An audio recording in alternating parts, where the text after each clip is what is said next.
প্রত্যেককে আমি প্রশ্ন করেছি যে সংবাদ সম্মেলন আমি ডাকবো, ওয়ারেজ আমি জানি না, আমি বলেছি না আমার লোক বলেছে। এটাও একটা অপপ্রচার। এই অপপ্রচারটাও কিন্তু করেছে যারা পুরো গেমটা সাজিয়েছে। একটা পত্রিকা বা একটা কেউ কিন্তু বলতে পারে, যতজনই আমাকে ফোন করেছে আমি বলি কোত্থেকে পেলেন, কে বলেছে, আমি বলেছি না আমার কোনো লোক বলেছে।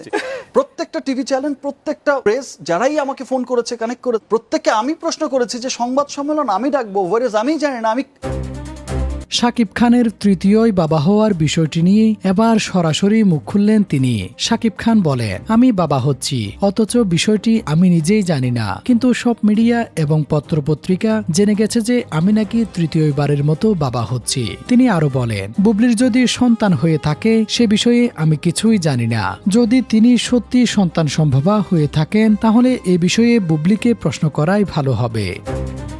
শাকিব খান জানান, আমার এখন দুটি সন্তান, জয় ও বীর। ওদের দুইজনের বাইরে গিয়ে আমি এখন আর অন্য কিছু ভাবতে চাই না। বুবলি কোথায় গিয়ে কি করেছে তা আমি জানি না। আমরা আমেরিকায় গিয়েছিলাম ঠিকই, কিন্তু বুবলির সন্তান হওয়ার মতো কিছুই আমার সঙ্গে ঘটেনি, তাই এ বিষয়ে আমি কিছুই বলতে চাই না। দর্শক, বিষয়টি নিয়ে আপনার মতামত কি কমেন্ট করে জানিয়ে দিন। পাশাপাশি বুবলির কি করা উচিত বলে আপনি মনে করেন সেটাও মন্তব্য করে জানাতে পারেন।